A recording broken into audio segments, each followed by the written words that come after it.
Hello, this is Kevin from Northern Indiana. As you pass through this current legislative session, I have some high priority pieces of legislation for you to either pass or repeal.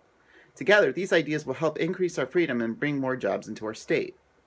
First, we must be very diligent in paying down our debts and reducing our tax burden.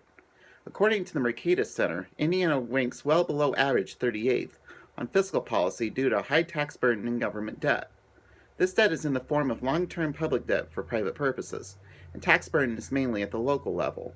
This is why Indiana's overall freedom has fallen 8 places in the last 10 years.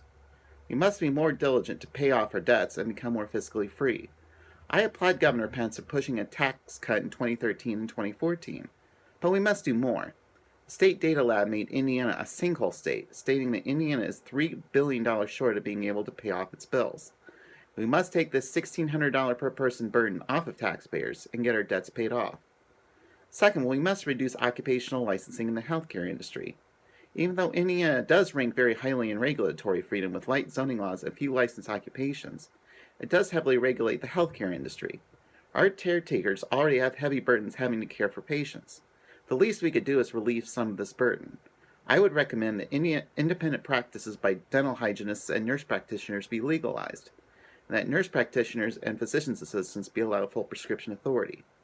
On top of that, I would recommend that Indiana join the Nurse Licensure Compact to give nurses more traveling freedom to other states that are part of this compact, like Kentucky. Third, we must reform alcohol laws. I know this was considered for the 2015 legislative session and was not repealed, but I would ask that you reconsider this.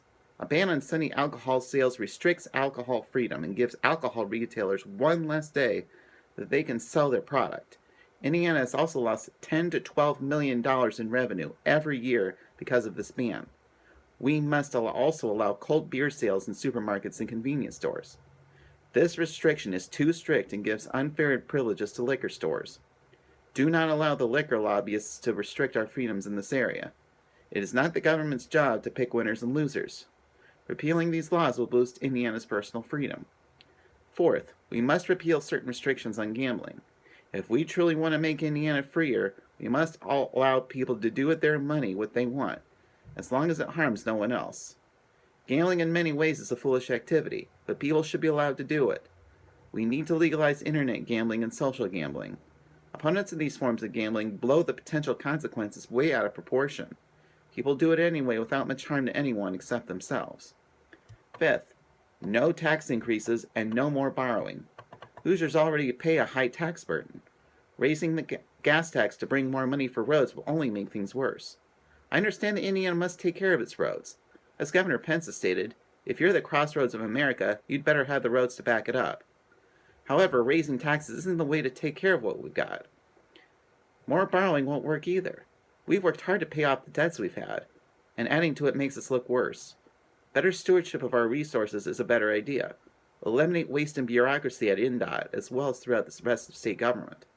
I know these are extremely ambitious goals, but desperate times call for desperate measures, and we have some desperate times here in Indiana. As a national leader in many areas, we must take strong measures of leadership to continue growth and freedom. As former Governor Mitch Daniels has quoted, "Leaders never loaf. They never slip into complacency, settle for things as they are, or stop pursuing innovation and excellence as a result. If they do, leadership will pass and new leaders surpass. Leaders who loaf aren't leaders for long." Indeed, we must not loaf or settle for things as good enough. We must persevere and stay strong for our future's sake. Thank you for listening, and goodbye.